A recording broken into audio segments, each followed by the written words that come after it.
I'm like, it would be fun if we could record that message. So that was in my voice. And welcome everyone. My name is Carmen. I am the editorial director at Jane. I'm also producing the Lift as We Rise Summit. So if you're here for our pre-summit, lovely to see you as well. And my pronouns are she, her, hers, and I would like to start this conversation by acknowledging the traditional custodians of the land upon which I am on in Los Angeles, the Tongva tribe, and their elders past and present. And as we gather in a connected community online, I also want to acknowledge the traditional custodians of the lands of North, Central, and South America, the indigenous peoples and their elders past and present. And we acknowledge that naming is not enough for the justice we seek for Indigenous people.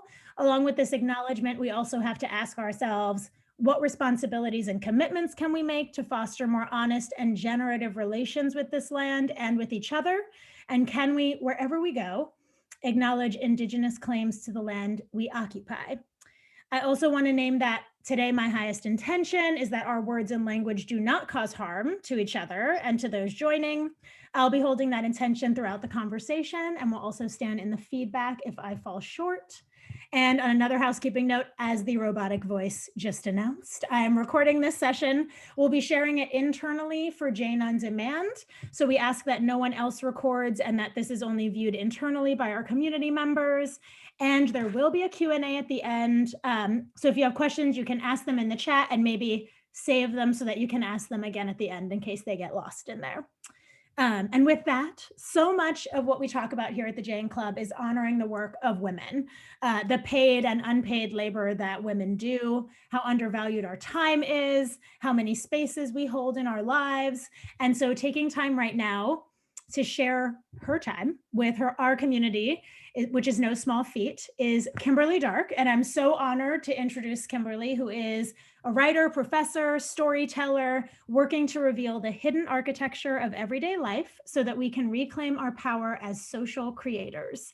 She's the author of Fat, Pretty, and Soon to Be Old, The Daddies, Love and Errors, and her latest, which I'm going to show it to you, but please don't mind the fact that there's like a bazillion flags on my copy of this book, is Damaged Like Me, Essays on Love, Harm, and Transformation. Clearly very amazing and thought-provoking. Couldn't stop reading it, like could not put it down. And so we're going to be talking about Kimberly's book today and a lot of the themes in it. And so with that, welcome, Kimberly. Thank you so much for being here. Oh, thank you so much for inviting me.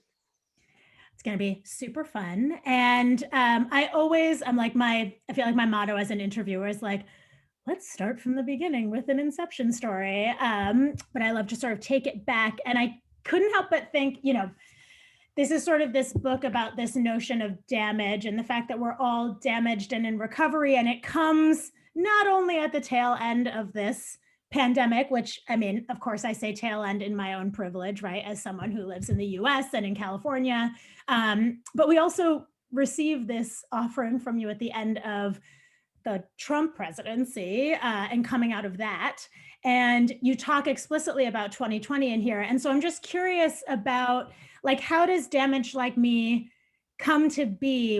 Where is it sort of born and conceived that you decided that you wanted to really explore this idea of damage and the power that it can have as we try to rebuild this new normal that we're all trying to build? And I think if you could just clarify too, like what you really mean when you say damage for folks who haven't read the book yet. Mm-hmm. Mm-hmm. Thanks. That's a big question. And, like, I think about, so first of all, this is a collection of essays. And so they have been written kind of over time. And some of them reflect on 2020 and the moments that we're in. But I think it's important to think about how, like, we are actually in, a long current of subjugation for women and people of color and many other groups. So this idea that somehow there was a unique affront that happened in the Trump presidency, or a unique affront that people had to disrupt their lives in the pandemic. Those things are unique affronts, but they are also patterned in the way that everything else has been patterned before that, which means that certain people are impacted more than others. So I really like this idea of damage, like, I feel like I want to reclaim this word and be like, wait a minute though, the stuff that happens to us that is not so fun is actually a site of wisdom for most people. And sure, when you're in the moment of being traumatized, what you need is care. But then later, later, it is possible to see a broader, to have a broader view on life and humanity and social patterns and grief. And I just think there is no intelligent society that should want to throw that away. And that is what we are doing when we look at, people of color and we go out, but they're biased about race. What? What? I mean, because this still is the dominant view, right? People who are sexual abuse survivors are, well, they're screwed up by that experience. No, actually, I'm really, knowledgeable about that experience, both from book learning and from, my life in the world, just as one example. Right. And I mean, I think something that comes to mind too is that that's such a powerful reframing. I think, I loved throughout your book when you're exploring these issues and you always sort of are blending that personal and political. And there's sort of this power that I see of you like reclaiming your story and your trauma. And when you say that it's like a site of wisdom, I think that that's so powerful. And so I'm curious to like, what are the reverberations for you? I mean, they're very clear in the book, but just for you, when you reframe your damage, right, your marginalization, your trauma as proof of expertise, as wisdom, as something to almost be revered and seen as like a font of truth, how did that really impact the way that you were moving through the world and interacting with other people? Mhm. I don't think that it's all one way, right? Like we are, like it is possible to still be living in not knowing about a personal experience. So for instance, one of the identities I talk about in this book and in the last book is the experience of being fat in the US. And I was a fat child, and then I grew up into a fat adult. I mean, this is only relevant because of what I'm about to say. Even though that's true, it still took me a very long time to sort of put into perspective, because your first desire as a child is to fit in. We're social animals, and to feel wrong-bodied immediately is, that's like it's a profound and formative experience. And so it took decades, couple of decades, and then I feel like, hopefully my perceptions and knowledge will continue to change. But it was at some point in my late 20s, early 30s that I felt like I actually had something to say about this. So I think that it is really interesting to be able to say, right, like sometimes it takes a long time to be in wisdom about an experience. And that's okay too. This is part of why we need each other. We need to be able to go like, oh, I see you. You're having a similar experience to me. And I mean, this is part of what I'm hoping with this kind of writing is, look, I'm a sociologist by training, but I write in a memoir style because I think that it is very important to locate social wisdom in everyday experiences. So we need these kind of moments where, you know, you can look and go, wait, who else already knows a little bit about this? Let me look and see what's happening. So I'm hoping to add to that canon with regard to fat is one thing, but queerness, aging past middle age. But that last book, the title, soon to be old, is like I'm in my 50s, and it's a period we're not supposed to talk about. It's like you're just supposed to stay middle aged until you're 80. it doesn't make sense. Right? Like I want to actually inhabit the life I have right now. And so how do we do that? Right. And I mean, I think, you know, obviously there's sort of this extension too of if all of us can start to reclaim our damage, then that becomes this bigger push that you talk about and explore in the book too, which is the importance of making sure that quote unquote damaged people are at the center of decisions that are being made, shaping the future. And so I'm curious, you know, you talks about some of your own experiences of sort of being the first or being the one who is willing to stand up and do what might be the hard, challenging, awkward work of demanding to be right at the seat at the table or at the front of the yoga class, and how that becomes a pedagogy, and how you watch other people respond to you. And so I'm curious to, just speaking as a sociologist and as someone who is always thinking about, you know, the everyday, the praxis of our everyday lives, what power do you know comes from deliberately saying and making sure, you know, no, these are the people we want to listen to, these are the people who are going to be critical parts of these processes, which is, I mean, basically the flip of what we have now, right? Which is the most entitled, and you know, the people with the most privilege have the most power. Like, what happens when we do flip that script, and what's powerful about being deliberate about wanting to flip that script? Yeah, it's an important question. And look, you know, I am definitely not the first person to point out that there should be nothing about us without us, right? And I Right. just want to focus on disability justice for a moment in this example. Like, we already know, because there are really great examples as a result of the ADA in the United States, that that when design is taking into account various bodies and abilities, actually everyone benefits. Mm. So I don't know, if you're my age or older, you remember when airports were full of stairs, and you know, getting from one place to another involved stairs rather than like the sloping situations that we have now. You will also remember that we all carried, like, suitcases literally were a rectangle with a handle on top. You carried that shit in your hand. And this was good for no one. The fact that we all have roller bags now, thank the disability justice folks for that, right? So as soon as there is design for everyone, everyone benefits. And so that's great. So the other part of your question, which is, what does it do to sort of stand up and go like, right, you need to see me in this space, and I'm not going to be invisible anymore. So here's the main thing. I think it reminds us that actually all of us have bodies. Mm. And there are so many settings in which we erase that fact.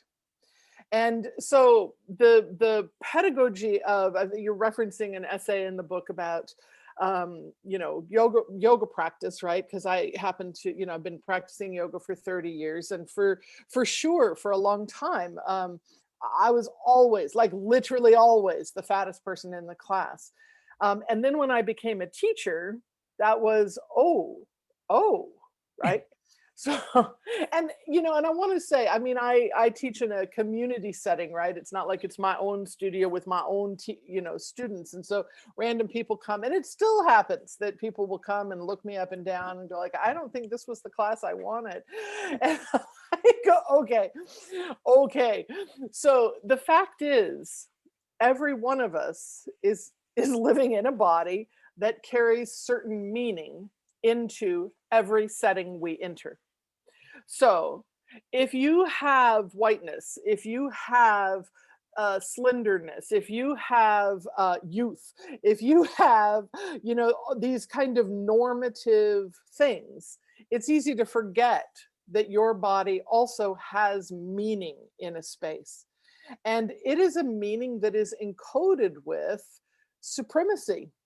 Mm. And so that's going to influence the way other people in the room react. Now, we remember this because when I'm standing in front of the room getting ready to teach the yoga class, and that's not what you were prepared for, all of a sudden it's like, oh, wait, Can she do that? What is this going to be a good class? Why do I think it would be a bad class? What's the deal here, you know? So I love the idea that every single one of us with our actual bodies can disrupt, if we choose to, can disrupt normative patterns. I love that. I also just want to add, as someone who used vintage suitcases like on purpose for way too long as to make like some sort, I don't know, hipsterdom, like it was the late 2000s. It was incredibly uncomfortable. My hand used to be like red by the time I got out of the airport from carrying my little suitcase. So I'm like, my mouth was agape because I'm like, no escalators, no elevators. Oh, Like what? It no. would have been even worse. It was already so bad. And I love what you're talking about too, this idea that looking and it's funny because able-bodied people, right, in this example, able-bodied meaning folks who can carry a bag, folks who can walk up the stairs, and that's like something they're just able to do. We often see that sort of, oh, I had a daughter, so now I understand that sexism matters, or this issue just impacted me, so now I understand, why it's important. And we have Amani Barbarin coming to talk about disability justice at the summit, because it's also this moment of like, in the pandemic, suddenly disability was something that, it was something that could have happened to any one of us, right? Like it was, and we had to watch the uncomfortableness of that response that people had. And you talk in the book both about obviously like how wrong it is to have these moments of, I just want, you in the book you use an example of like, I just want to be seen as, a normal man, right? Like maybe that is a stated and actual quote from, a trans masculine person saying, I just want to be seen as a normal guy. And you're sort of like, but wait, do we want to be integrated into normal, or do we want to go further than that? And you also talk about like how hard it can be, right? Like this feeling of progress and how we can feel like a rubber band. We're being snapped back to what we know because it's what we know, it's what we're comfortable with. And so for you, as you're looking around the world and seeking out this sort of everyday wisdom, what else can we ground our lives in, right? If we've been taught and trained to sort of ground our lives in these external validations from these different social structures, right? Like, well, success means I'm wealthy. Success means I'm powerful. Like, what are the alternative modes of and value systems that we can really use to center ourselves? Because I think, before this formal conversation began, you and I were chatting, like, what are we going to keep from the pandemic? I think a lot of people had these sort of realizations of like, oh, that thing I was told to chase, I don't actually need or want that. But it's like, now that we're going back outside of our homes into the world again, how do we reground ourselves? What do we ground ourselves in instead? That's great. So look, I'm gonna say this part really simply. I don't think that we can. I don't think we want to even let go of trying to be um, validated by others. Right? We are social animals. But here's the simple part: we have to want justice more than we want privilege. Mm. And that is such a powerful shift because, look, the young trans man who says, but I just want to be like a normal guy. I just want to be seen as a normal boy, right? It's like, I get that. I Right. totally can understand that. That is about belonging and acceptance, and literally every human wants that. And my other urge is to say, oh, honey, you can do better. There's more out there for you in your boyness, in your manness. Yes, take that and also see how you can, fold it out, blossom it open. Because if all we want when we are marginalized is to be part of the club, we're going to screw it up, right? Because listen, the club actually is what needs to, the walls need to fall down on that, right? So everybody can see the sky. I mean, just this is why, a lot of people have critiqued the body positivity movement as not enough. It's like, okay, so now if you're curvy, you can also belong. If you're aging, we're gonna, love the lines on your face. No, I'm not trying to be part of the club that gets privilege. Mm. I'm trying to be part of the club that works for justice for all, because, um, whatever the next thing is that somebody is concerned about, like that their life is not being acknowledged, we need to look at that too. And so like this idea that, oh, I just hate this idea that people come up with. It's like, well, okay, well, so gay rights are the new civil rights. Like, what are you saying? What the point is that everyone is affected by their own experience. Most, of course, that's true. But how do we get to this place where we stop going like, oh, I had an epiphany about this, and so this now is the final frontier of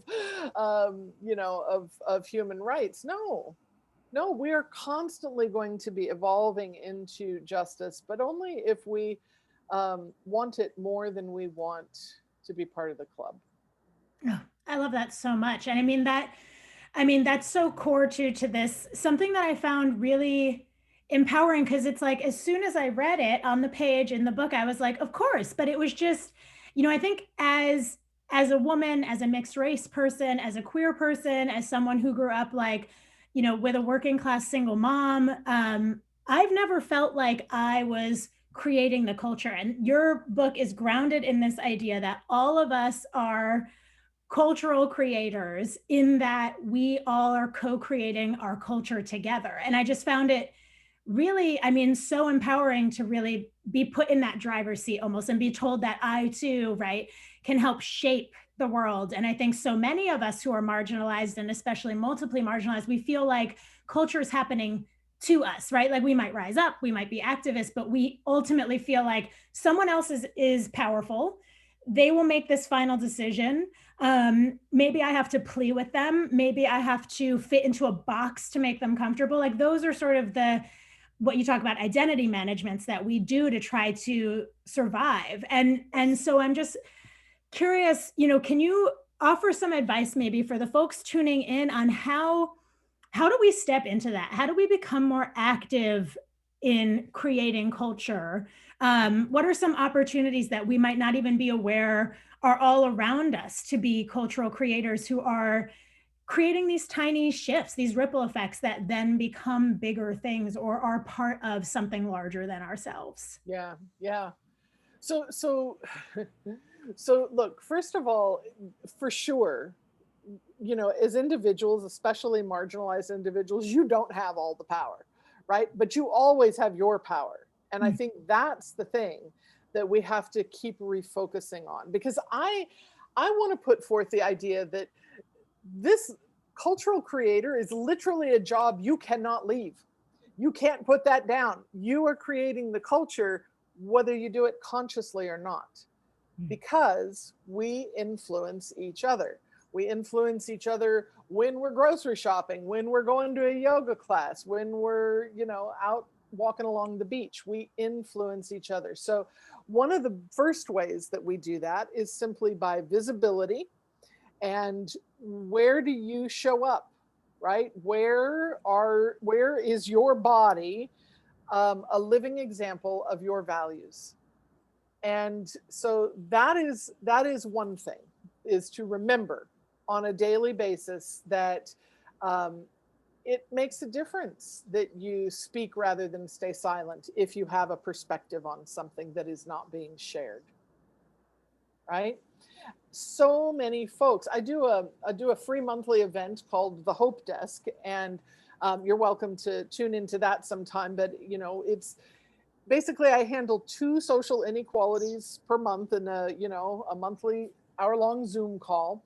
And this emerged because during those, demonstrations and public betterment uprisings that were happening last summer, a lot of people were asking me about, well, but I don't know. I mean, I want to be in this conversation. I want to be useful, but like people keep talking about the new Jim Crow. What does that mean? Because they didn't learn in school about the old Jim Crow. And so I started this event because people need to learn to get into civil public discourse about things that matter, right? And I think it's hopeful if we know at least enough about a topic to feel like we can talk. We are entitled to discuss things.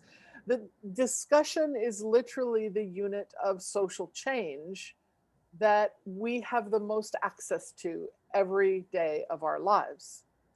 Discussion and also showing up places that maybe somebody didn't expect you, like the fat person at the yoga class, like the old person at the capoeira class, like the whoever, wherever. So I think that that's the first thing we can do, is to take responsibility for the fact that, oh, right, I am a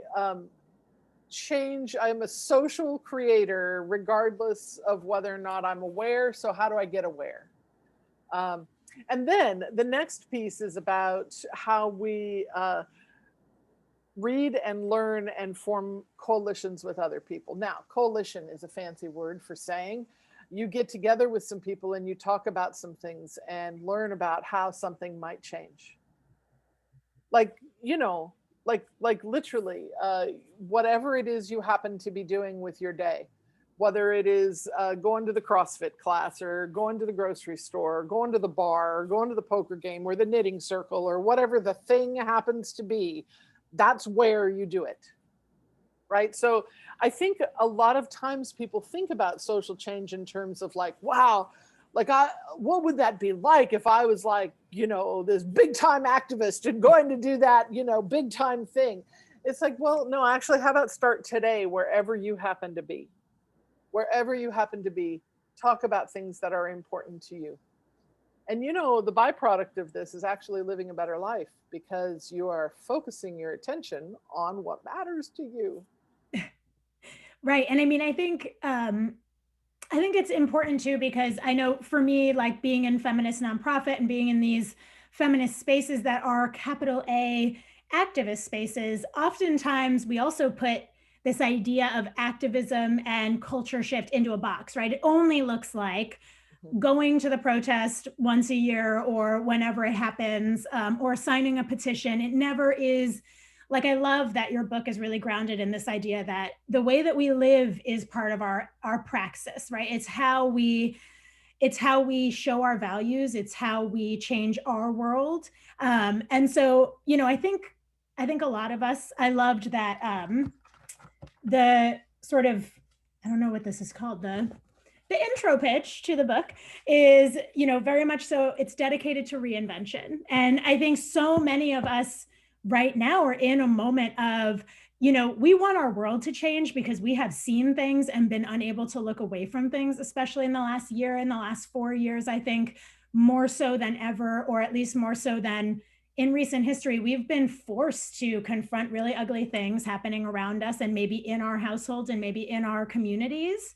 But we also have been forced to look at ourselves, right? Like, I feel like we had to face ourselves. That's what I kept telling everyone in the pandemic. They were like, how are you doing? I was like, well, how are you? Because I feel like I'm just hanging out with a mirror, because like, what else am I going to do with no one else is seeing me for the first time in my life. I'm my own mirror and I'm the only mirror, and I have to face myself. And so, I loved, you wrote, we recreate ourselves too, and that's how the world changes. And something I think we don't often talk about is like, how does someone reclaim their life? I think so many of us come to that moment of reclamation. We wish we had come to it sooner. And so here I am opening the doors for that moment to come today. Like, what would you say are those like those first steps, those gestures towards this personal freedom and liberation from these different lives that we feel like we have to live to please other people,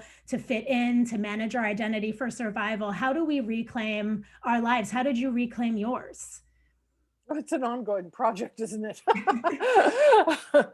So look, first of all, compassion in all things, right? That it is okay to have moments where, like, I think that, well, here's how I think about this, that each person is born, they get a script. This is your cultural script, and it is time stamped for the day that you were born in that year, that time period. It's also location stamped. So this is what you are living. And yes, the first thing we do is learn to read from the script. And that is how we fit into society. But as time goes on, you can't throw that script away. Like, it's, it's part of your body. Like, you can't do it, but you can edit it, and you can choose which things you will read from and which things you will not speak. But you have this cultural script. And so the idea that somehow you can completely change and become a new human being that does not have, for instance, racism or sizeism or, any of those things anymore. No, that's kind of silly, because you were born in a specific place and time. But how do we come to change our personal scripts so that we can live a better life and hopefully start to shift the culture? Well, yeah, compassion in all things. But here I'm going to say something that is perhaps a little challenging. When you notice that there is some form of oppression in the culture, or something that is painful or uncomfortable, you can ask the question, where does that live in me? Where is that in my own value system? Where is that in my own behavior? So this is a challenging practice, right? Because if I'm looking at, for instance, what is upsetting to me about Donald Trump, there is a giant long list, first of all. Seriously. I mean, there's a giant, I don't find merit in him as an individual. But if there's something that is really painful to me, then the question becomes, okay, racism, for instance, where does that live in me? Immigrant hatred, where does that live in me? Look, I grew up in Southern California. I was born in the 1960s. That lives in me, right? And so this is a question not to punish ourselves for containing these things, but to actually acknowledge that we contain, as Walt Whitman said, we contain multitudes. And the beauty in containing multitudes is that that's not all I contain. I contain also, the poison and the antidote. I contain all things. And so being able to acknowledge my position, my privilege, my harms, the harms that have been done to me, the damage, being able to acknowledge all of those things. Boy, it's a powerful thing what you're saying, like living with the mirror during the pandemic, because we were asked, I feel like people were asked either to slow down and stay inside, or the other thing was, go out and be in public because you're an essential worker and you have to go do the things, right? Both of those were positions of tremendous stress in very different ways. So we've all been asked to pay attention to what is this culture. And my gosh, I hope we start to listen to some of those people who have been out, working overtime during the pandemic, because they need to be commenting on what world do we want next, because they've just been under the heel of the world we have now for the last year and a half, for sure.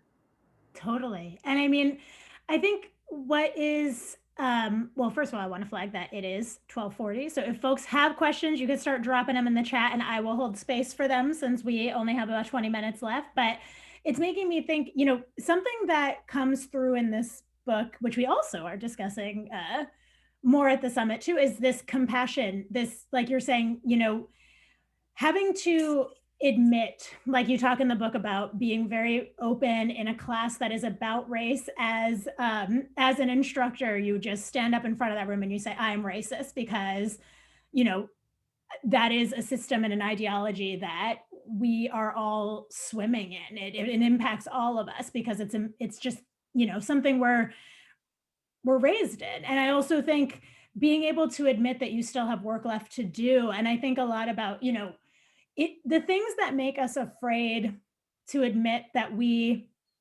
have fallen short. I mean, I've grown in the like 10 more than 10 years I've been doing this public facing feminist work. I've definitely made a lot of mistakes. And people are I think a lot of times we're almost afraid to change or to get activated because it means admitting that there were all these times, right, where we missed the mark, where we fell short, where we didn't show up.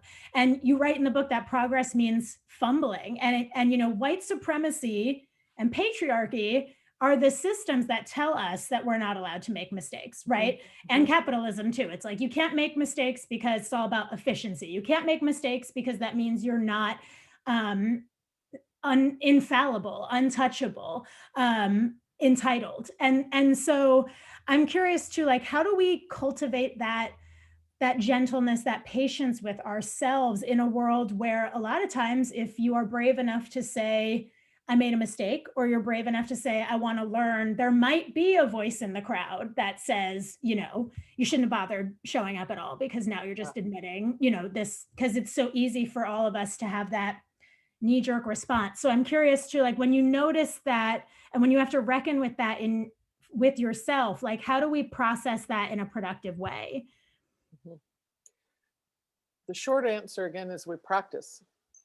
I mean, literally practice. And I know that seems like it's not a very satisfying answer, but I don't know a better one. I mean, the fact is, when we show up, we come out of our comfort zone, we say a thing, we make a mistake, all of these, it's like you have to find people who are your champions that you can come and go, God, I screwed this up, and and that person still loves you. Right. But we also need people who are willing to participate with us and going like, oh, hey, did you mean to say it like that? Because that kind of sounded like, like we have to cultivate those people too, people who are informants to us, right? Who will show us where we have screwed things up. Because without those people, I mean, if you only just surround yourself with loving allies, then there's not much growth to be had there. But practice is the way. I still, I was raised with all of those capitalist white supremacist values, and I still have. If I screw something up, my first response is to want to defend what I did, and the only reason that I am capable of not doing that some of the time now is because I have practiced.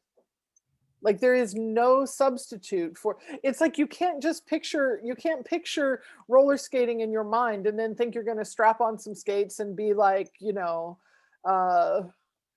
rolling all great with the music on the TikTok. You can't. You have to practice and fall down and get up and, do the thing. There's not a substitute for that. Yeah, the TikTok video is not made in an instant.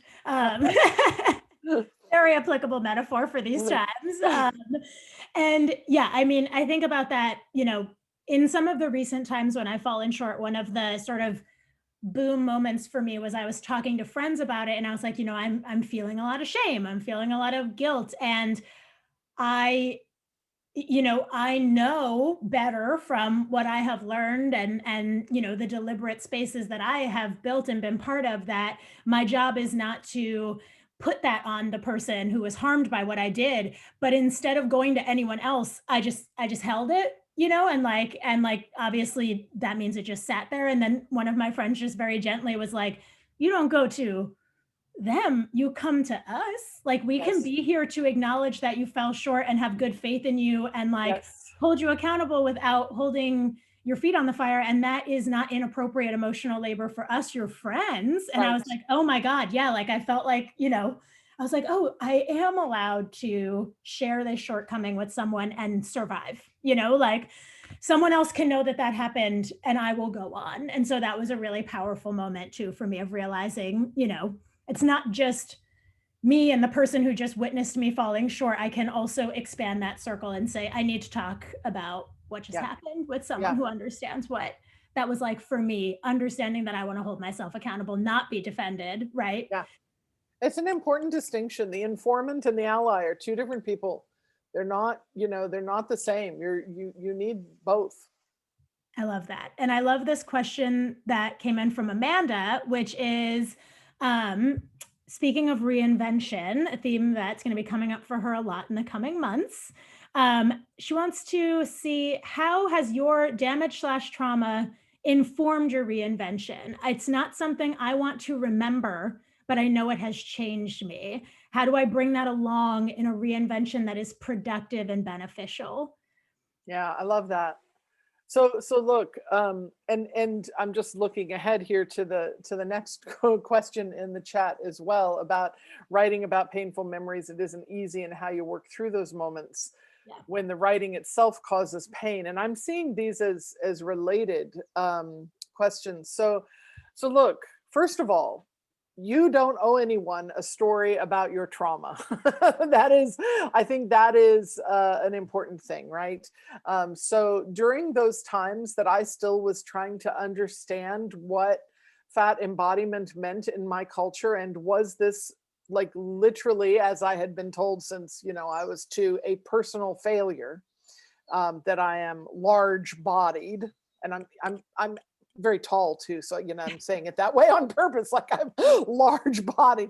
um, is that somehow personal failure? Look, I didn't owe somebody a story about that, but once I was able to tell one, it was useful to more people than just me. So I think that the answer to one answer to these kind of questions is nature and creativity. So I don't know if you've noticed this, but things are better when you have a little walk among some trees, or on a beach, or wherever, whatever the nature happens to be in your area. And reflection on your own life, the vastness of your life. Because when you look at the vastness of your life, the moments in which you have been traumatized are, there are specific moments among many, right? There have also been moments where you have known love, where you have known acceptance, where you have known beauty, right? And this is why I'm suggesting nature is a good place to do this, because you are literally being reminded that the world is vast and beautiful in those moments. Creativity is also important, and it doesn't have to be writing. It could be some other form of creativity. So yeah, how do you work this through when the writing itself causes pain? So the answer, in part for me, is that because writing is how I process things, right? It is my creative outlet. And so the writing that I do to help myself heal is not the writing that I share with an audience. Those Mm. are two different things, right? So writing for myself is an act of healing and repair. And some of that may, in an edited form, reach an audience, but some of it never does. And it has a different function. So I think especially if writing is part of our work, we have to remember that creativity has a different purpose as well, and that you don't owe people an answer to the thing just because you happen to write something about it. Maybe that's for you, that thing that you happen to write. So um, I don't think pain is a bad thing. It's just not. Dwelling in it involuntarily, that's a challenge. But choosing to visit painful experiences, and look, people do this differently. I'm suggesting nature and creativity, but obviously therapy is also a very nice idea. A lot of people do that. But yeah, I think that those are helpful. Right. And I mean, I think so. I'm seeing Lily's question, which is definitely a great next step of this idea of, being in spaces with our bodies is powerful, but it takes a lot of effort. It can take its toll. It can drain. Like, how do we not burn out? And I was also going to ask you about sort of on a similar note that you talk in the book about niceness almost as your secret feminist weapon, right? That you can be nice to someone that I'm sure many of us would be like, I'm leaving, I'm not engaging. And when you talked about cultivating niceness, I was like, that's not what you cultivated. You cultivated resilience, right? Like you having the ability to ground yourself and center yourself so that you can extend compassion to someone who, quite frankly, probably doesn't deserve it from you in that moment or maybe ever. Like that is resilience. And I never want to say that everyone's job, right, is to like talk to people who dehumanize them or be in situations where they don't have dignity. I mean, I think, we're talking to Sally Cohn on Saturday, and that's a big part is like we can practice compassion without basically laying down and dying for the people who hate us. Yes. We can still show them humanity and compassion. And so I am curious for you, like, how do you cultivate that resilience and yeah, how do you sustain yourself against burnout? I think all of us are so burned out right now that the thought of adding physically showing up and practicing the pedagogy of our everyday lives might actually feel overwhelming at this point in Yeah, it time. does to me. It does to me actually. So look, first of all, I want to be clear about, the way that kindness has been used, has been acculturated for women in particular. It's compulsory, right? It's compulsory. And what I'm suggesting is kindness as one performative tool among many, right? That we can choose to use when it serves the purpose of, forwarding a certain thing. Like look, there are people who talk about social inequalities that I talk about, right? That we are talking about the same things. And I'm I'll give you an example. I'll give you an example. I do a lecture on campuses called Gender, Race, and Money. It is about gender, race, and money. It's a hugely interactive thing about, wealth and income inequalities in the United States. It is fun. It is a fun, interactive lecture about horrible circumstances, right? So I am known for being fun and kind and interactive, right? I have had experiences sometimes where there are other people who have been on a certain campus. Tim Wise comes to mind, who are combative about the topics that they are discussing. I think that's also appropriate. Mhm. It is not my particular strength.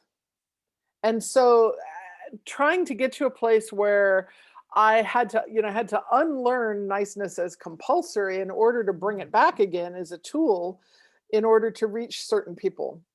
So I think that this is something all of us can do, is to sort of look at what are our strengths. And sometimes that has to do with our upbringing. And, I went to charm school. I'm not wasting that shit.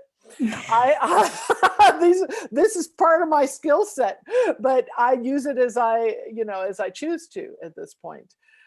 So we all have to figure out how we're going to look after ourselves. And I kind of feel like, boy, this whole reentry into certain aspects of in-person I don't know how that's going to go for me.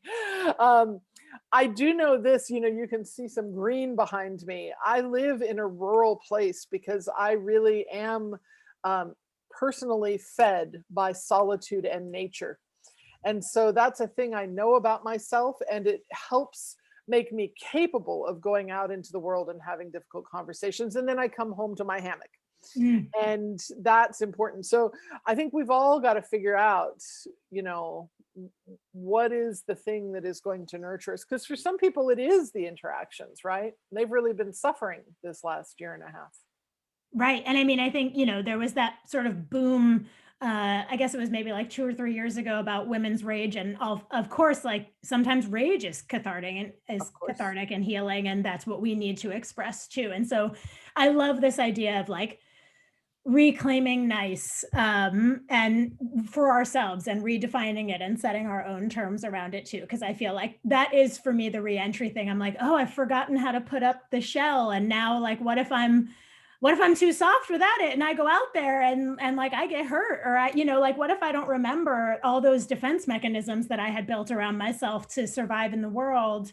And so I love that idea of like, or I can see that softness as strength and move forward with it. And so as we wind down, this ties perfectly in as we talk about how to make horrible things fun, is our closing question for speakers at the summit this weekend. And so I'm going to ask it of you, since you are our pre-summit fireside chat, is, as we strive to interrupt and disrupt oppressive systems, I think a lot of us hear that and we think again of that activist box, that it's this hard grinding work, and it's definitely thankless and maybe kind of joyless. And so what do you feel that you have regained? What joy have you claimed that you hadn't known you had lost by living this feminist life and making the deliberate decision to do that? Mhm. I think, look, I think that joy is actually the first thing we reclaim because, as I mentioned, the we're creating culture all the time, whether you're conscious of it or not. But if I reclaim the fact that that is what's happening, and I make an effort to be conscious and aware in that role, it is extremely joyful. The moments when I feel oppressed, which, I do still sometimes, those are moments when I don't feel like I have any effectiveness. They're moments when I don't feel like I know what to do. It's a lost and constrained feeling. But action always brings us back into relationship with others, with our own values, with our own pleasures. This is a thing that I often will say in teaching a yoga class, right? Ask yourself, where is there pleasure in the pose right now? If you are ever in a pose where you cannot find pleasure, even if it's just the breeze on your skin, if you can't feel it, it's time to back out of that pose. And so I think that this is literally a good litmus for our lives as well, that sometimes people hold on to, like, working at a job or working in activism, right, with a certain group. And it's, if you can't answer that question, where is there joy in this activity right now? I mean, even if it's little, because sometimes things are hard for a long time, and that's okay. But if you can't find it at all, pull out of that and move into the next thing. Wonderful. Thank you so much, My Kimberly, for pleasure. being here with us today. I am about to drop so many links in the chat about Jane, and read this little post-event spiel that we have here. And so, thank you to all the Janes for being here. If you're not signed up for the summit for more conversations like these, go ahead and sign up at janeclub.com/lift. If you are here as part of the summit and you want more conversations like these, go ahead and sign up to become a Jane with the code LIFT50. You'll get half off your first month at janeclub.com/membership-options. Pro tip, /membership redirects there. And we have a few more events today. In just a few minutes at 1, we have Ask and Give with Shanta, and at 2 p.m. we have Creative Writing with Shanta. So I hope you can join us for one or both of those, and go ahead and take that post-event survey. Let us know what you liked, what you didn't like, although hopefully that is nothing. I'm also going to drop a link to Kimberly's website here. You can find her on all the social medias, including Instagram and TikTok, where she is always speaking truth with amazing filters. And you can buy all of her books there. I highly recommend them, particularly this one, Damaged Like Me. It was just, thank you, Kimberly. It was an amazing book. It was like so eye-opening and heart-opening. And I'm just so grateful for your work and the thoughts you put out into the world, and you taking the time to be here today. Oh, thanks so much, Carmen, and everybody else who's listening here. It's my pleasure. Awesome. Thank you all so much. I will see you around in Slack and elsewhere. And Kimberly, I hope you have a wonderful day.